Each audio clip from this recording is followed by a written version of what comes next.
my beautiful bookish friends, I'm Bowen and welcome to my February wrap up. For saying that February is the shortest month of the year, I had such a good reading month in February. Like, look at this stack of books. These are just the books that I physically own. That's not even including the books that I read on audio or on my Kindle. I think in this month I read 20 books. I want to say it's 20, it could be 19, I'm not 100% sure. I've not counted. So let's get into all the books that I read in the month of February. So we're going to start with the books from my Fairy Loot February reading vlog. If you've not seen it, I will link it in the description down below.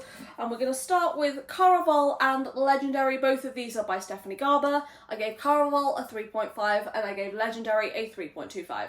This series follows two sisters. We have Scarlet, who is the main character of this one, and we have Donatella, who is the main character of this one. And each of them goes through a series of challenges in the game of Caraval, which is hosted by Game Master Legend, who nobody knows who he is. And both of these sisters have like a really shitty, abusive father, and Scarlet, being the oldest, is willing to do anything and everything to get her sister out of this situation, and herself too. So when she's invited to participate in Caraval, she sees this as the opportunity to get her and her sister out of the situation that they're currently in. And even though these two books are in the same series, I feel like each of these two in particular does very much stand on its own. Like, you could read Caraval and just skip the epilogue and it would stand completely on its own just fine. Donatella's story is the one that more leans into going into the last book in this series, which is Finale. I don't really like Donatella as a main character. I just found her like really selfish and self-absorbed and sort of single-minded, whereas I much preferred Scarlet as a main character. The one thing that these books do have going for them though is the really lyrical, flowery writing, which I get would work for quite a few people.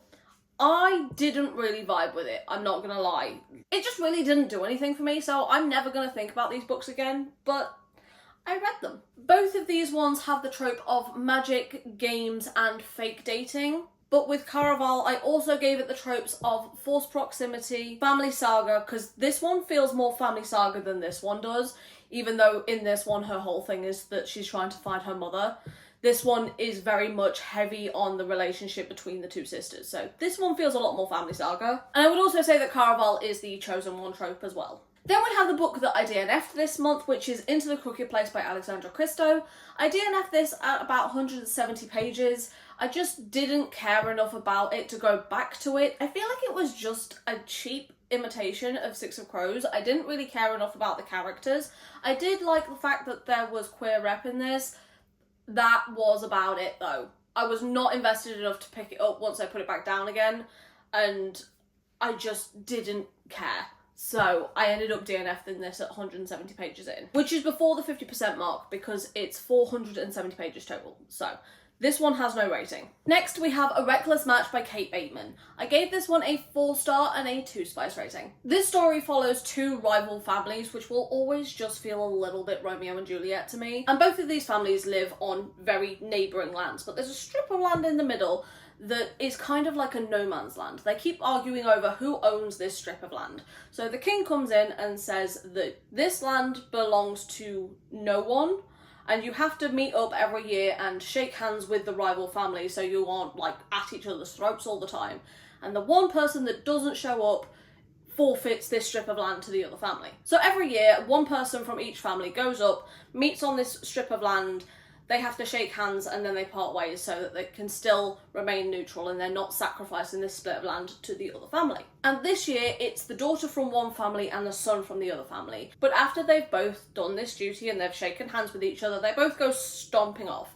And they both end up stomping off to the same place, and they come across this smuggler's horde. And now they have to work together to find out who this smuggler's horde belongs to on this strip of land that basically belongs to both families and no one's family, but it's between their land, so it's both of their responsibility, and they have to find out who this smuggler's horde belongs to, and they end up falling in love along the way.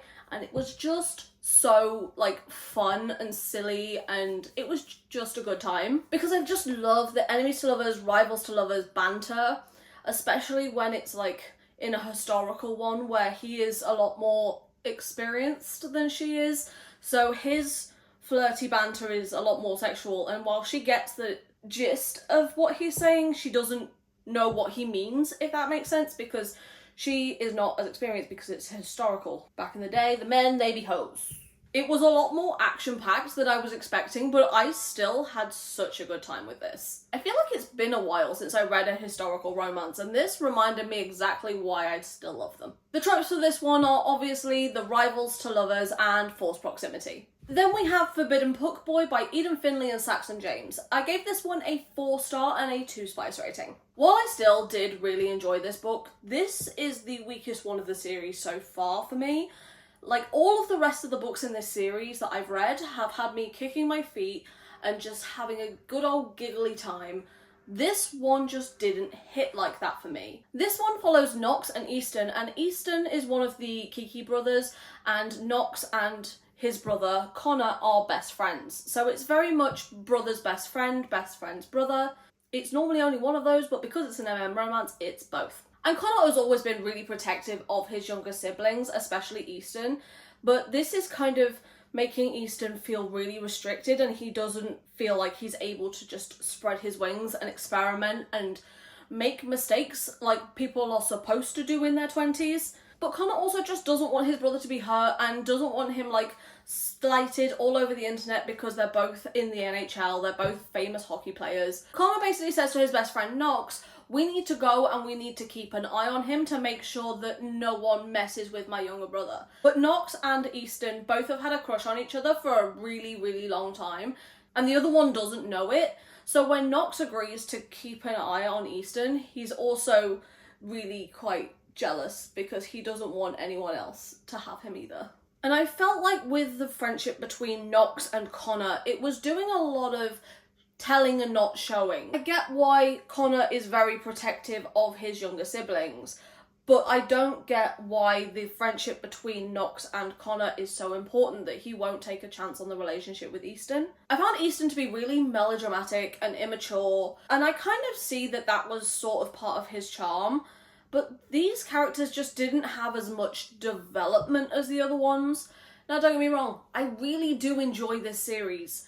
It's just, in comparison to the other books in this series, it just didn't hit as well for me. And I'm kind of sad about it. But I'm very much looking forward to the next book in this series, which leads on from this one.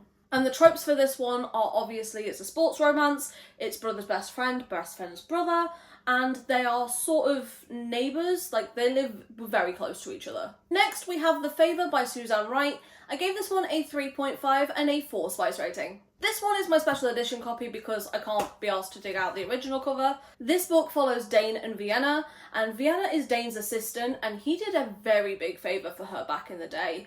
And so she owes him one and he's calling it in. He has to get married pretty quickly in order to get an inheritance that he's entitled to. So he's going to marry Vienna. Now I feel like while this is first person and we love that, the fact that this is single POV did it a disservice because Dane in this one is very, very, very stoic. Like, too stoic. Now don't get me wrong, I love a grumpy, stoic main character, but I really want to be able to see things in their perspective if they're going to be as grumpy and as stoic as Dane was. I very much understood his character, but I never was endeared to him. And while he does have a tendency to show how he cares about her, he doesn't speak about his feelings, like, ever. And some of these acts of service kind of ways he shows he cares could very easily be misconstrued, and they are. And the family is trying to break up this couple because if his brothers break up the marriage, then they get his inheritance instead.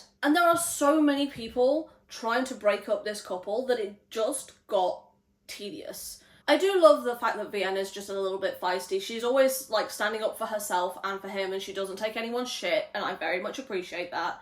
But because he doesn't talk about his feelings so much, there are some parts of it where consent just feels a little bit blurry. But my main issue with this is I feel like it was a book that I've read before.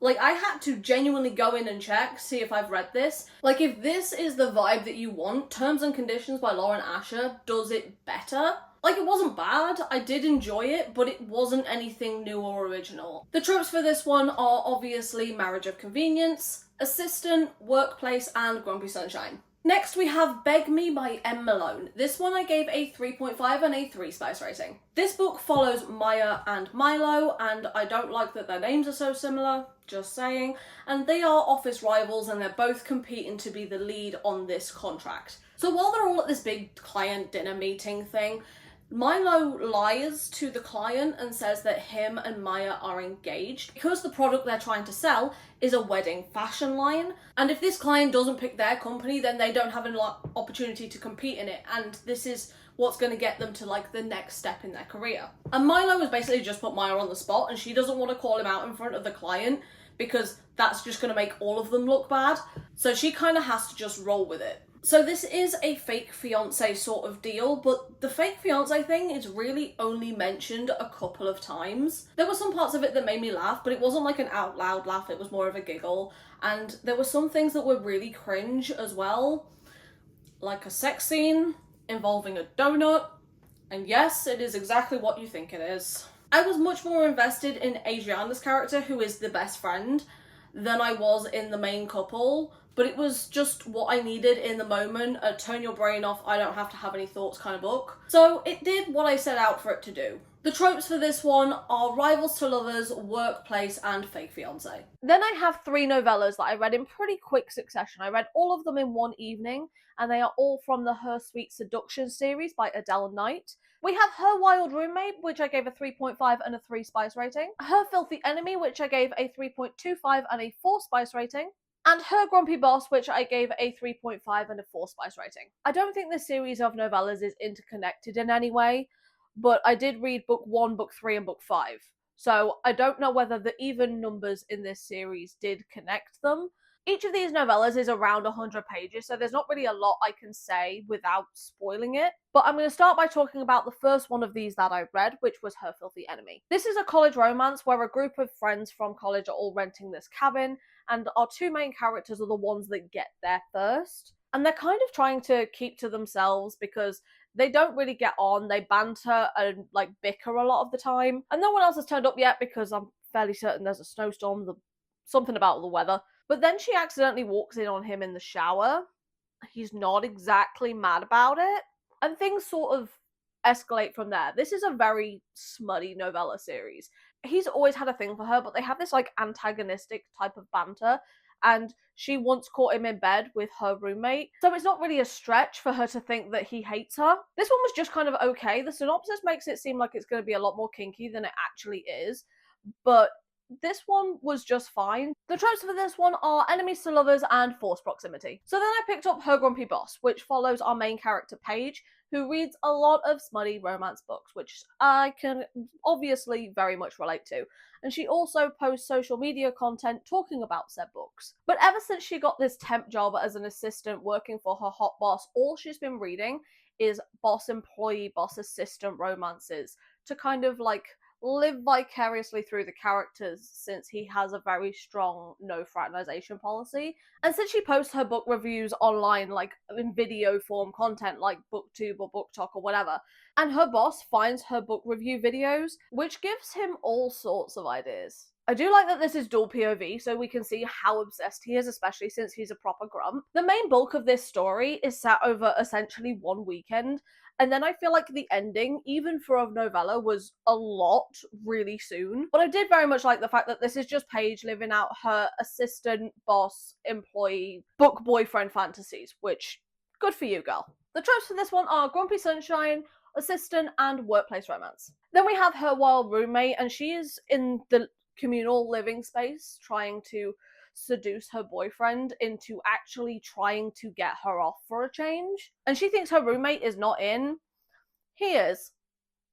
He sees it. But then she finds out as this is happening that her boyfriend is cheating on her. So she kicks him to the curb and decides that she's going to continue the sexy time moments with her roommate instead. When she does kind of throw herself at her roommate, he does initially reject her because, well, she's had a few drinks, and he's like, I don't want to take advantage of you because you've been drinking. But she just takes it as he's not into me. And then, obviously, more sexy times ensue. Because it's a very short, very quick, very smutty little novella. That's basically it. It was alright. Like, it wasn't bad. It wasn't my favourite one out of the three. I don't think this one was as smutty as the others. I feel like it would have benefited a lot from being dual POV. And a lot of it was just the tension between the two characters rather than the actual smut, but it was still just a nice, quick, easy, smutty little read, which is what I wanted in the moment, really. The tropes for this one are friends to lovers and roommates. Next, we're getting into my cowboy weekend, and I read 3 books over the course of this cowboy weekend, starting with Reckless by Elsie Silver. I gave this one 5 stars and a 3 spice rating. This is truly just reaffirming my love for Elsie Silver. This is a very different type of 5-star to Heartless. Now, when I read Heartless, I stand by that one is 5-star. It is just superb. It is immaculate. I fucking love it. Just objectively, it's so fucking good. This 5-star feels deeply personal to me because of how much I related to Winter. Now, outwardly, I am very much like Summer. Internally, I have Winter's trust issues. Winter does come across to everyone else very much like her namesake, very cold, very reserved. She's hyper independent, she doesn't like to ask for help, but my god, I fucking love her. I am her, which is honestly why I love Theo so much. He is the treat her like a princess kind of guy, and she is the hyper independence kind of woman, and I fucking love them together. I love Theo so much, like his flirty banter that he does just to push her buttons because he likes riling her up, just, oh, I ate it up. There's one part in this that just absolutely had me by the throat, and it's where one of the characters says to Theo, be careful of that one, she's got claws, and he's like, oh, that's okay, I like having my back scratched, and I died dead. I did know going into it that this was accidental pregnancy. I did, however, mistakenly think that this was age gap, that she was significantly older than him. That is not the case. There's only actually 2 years between them. There was so much about this that just got me in my fucking feelings. When Theo finds out about the baby, just absolutely fucking broke me. And the relationship between Summer and Winter, the two sisters, because especially with Winter's mother, she tried to pit them against one another for pretty much her whole life, but Winter truly fucking loves her sister. And Summer is just so open and forgiving, and she fully accepts Winter for who she is with open arms, but Winter just doesn't see that other people actually like her. She kind of gives Nesta vibes, but less of a bitch. But I just fucking ate this shit up. I have tabbed the heck out of this book. I love it so much. Do not ask me to pick a favourite out of this one and Heartless. I can't do it, I won't do it. I love them both, just in very, very different ways. Elsie Silver pretty much has me in a chokehold at this point, and I'm not even mad about it. I do need to read the rest of her backlist because I pretty much have them all. It's just I've only read this series at this point, so I need to get on that.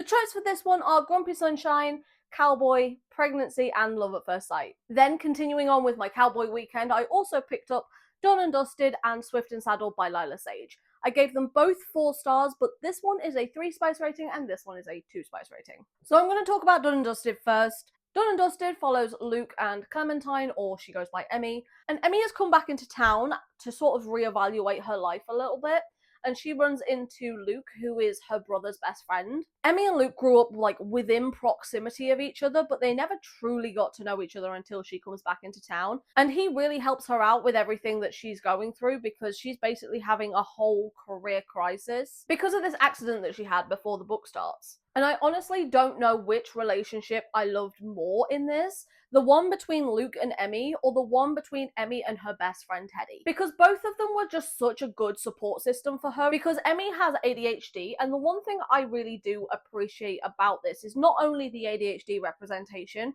it's the fact that her diagnosis of ADHD doesn't take over the entire story. She has ADHD, that's not her personality.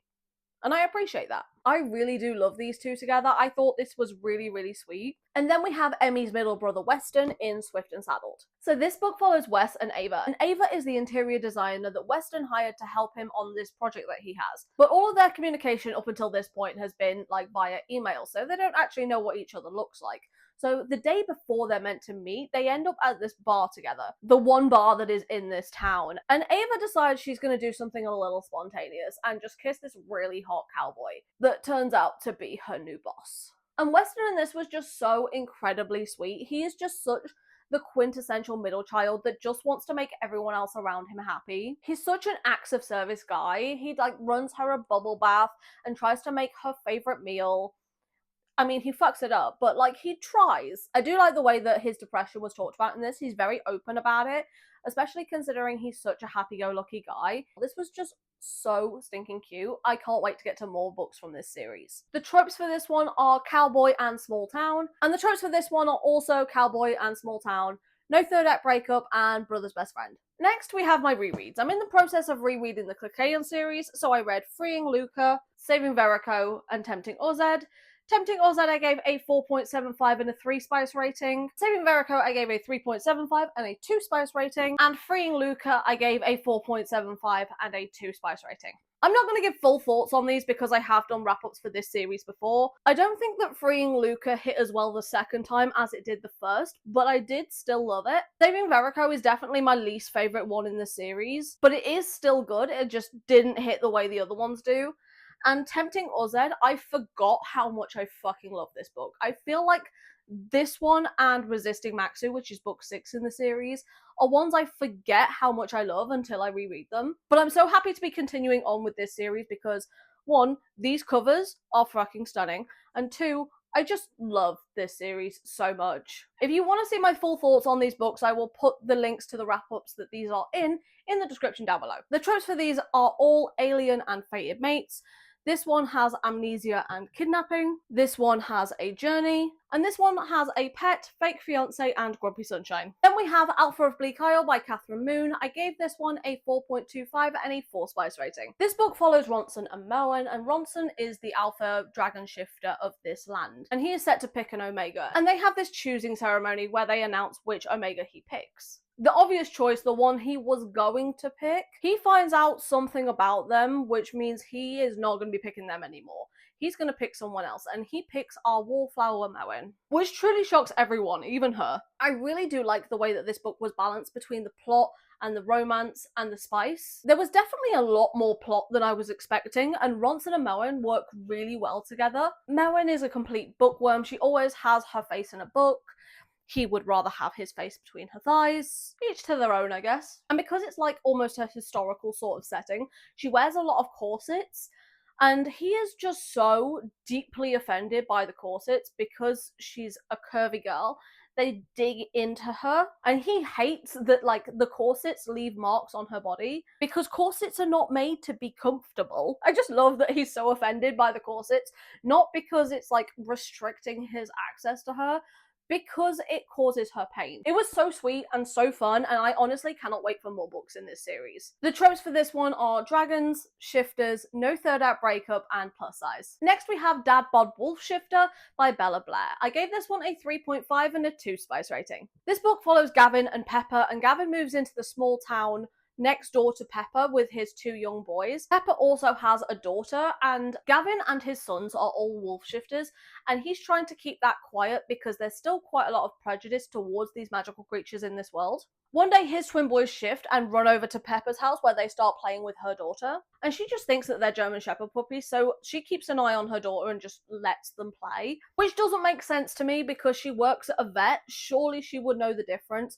between a German Shepherd puppy and a wolf puppy, but okay. There were some word choices made in this book that I didn't love.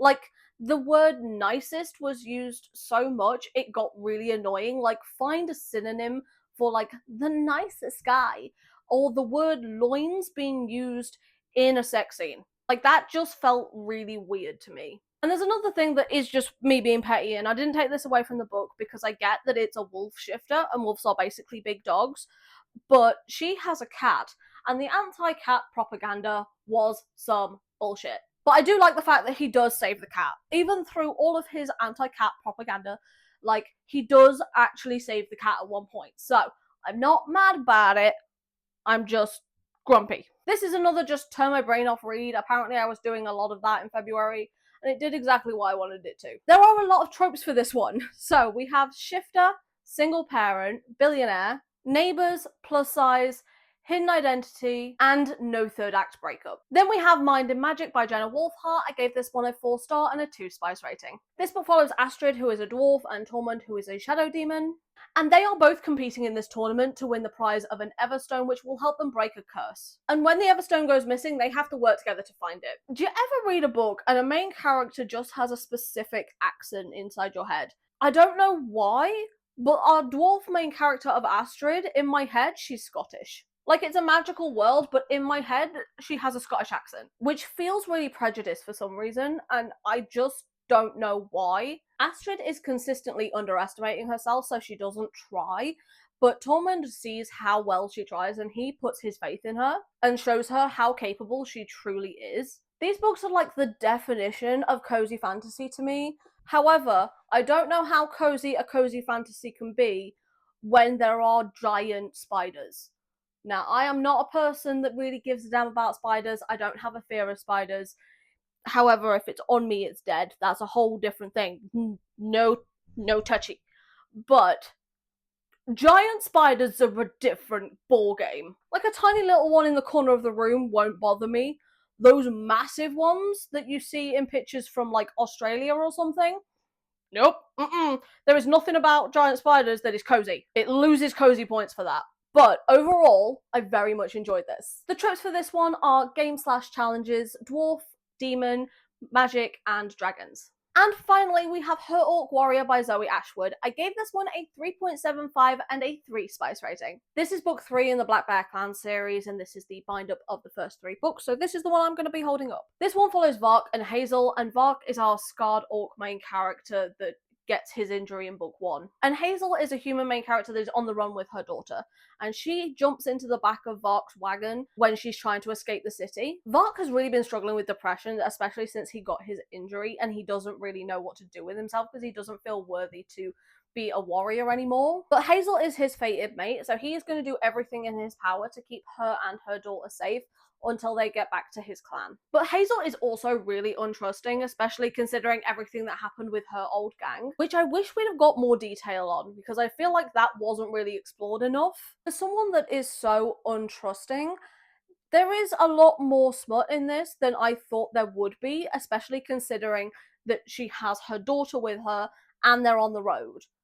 I would have thought that them traveling together, she would want to be near her daughter at all times, which means the sexy times would be put on hold until they get back. That's not the case. They just sneak off and do it in the lake. A lot. I did like her daughter Ren. She was really sweet and precocious. I really did enjoy this. The tropes for this one are monster romance because he is an orc, single parent, they're on a journey, and it's fated mates. So now it's time to fill up the TBR basket. And from the TBR basket, there are 2 left in here. The ones that I didn't get to include City of Spells, which is the sequel to the book that I DNF'd, so this one is immediately gone from the TBR. I also have The Right Move by Liz Tomfordy in here. This one I want to read for a video, so I'm hoping that this is the next book that I get to. So this one is staying in the TBR basket. I think I'm also going to add a couple of little novellas in. Both of these are under 200 pages, so we have Hot Wolf in the City by Honey Phillips and How Not to Date a Demon by Lana Cole. I'm also going to continue my reread of the Clecaean series with Using Feiho. I also think I'm going to pick up The Undermining of Twyla and Frank, which I think is a When Harry Met Sally retelling. So the first book is a retelling of You've Got Mail, and this one is a retelling of When Harry Met Sally. So I think all of the books in this series are going to be Meg Ryan movie retellings, and I'm not mad about it, because I do love a good Meg Ryan movie. Then I think I'm going to go with another sports romance. This one is a hockey sports romance with her ex's rival fake dating kind of situation. And I do love Stephanie Archer's writing, so I think I'm going to pick this one up as well. Into the basket it goes. And I know I've just done quite a few YA books, but I'm also going to pick up The Scarlet Veil by Shelby Mahurin. This one is the spin-off series to Serpent and Dove, and I really liked Serpent and Dove, and this is the really pretty Fairy Loot edition. The reason why I want to put this one in the basket is because the sequel is available for pre-order this month, and I need to know whether I need to get it or not. And she is chunky.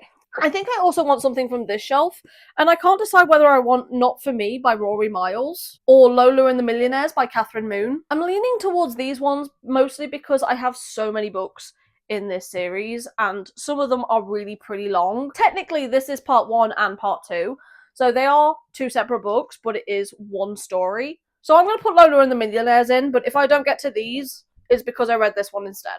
And this is going to be all the books in my TBR basket for the month of March. So if you managed to get this far into the video, then leave a fairy emoji in the comments down below. But for now, thank you so much for stopping by. It has been lovely having you here. And I hope to see you in another video coming very soon. Bye.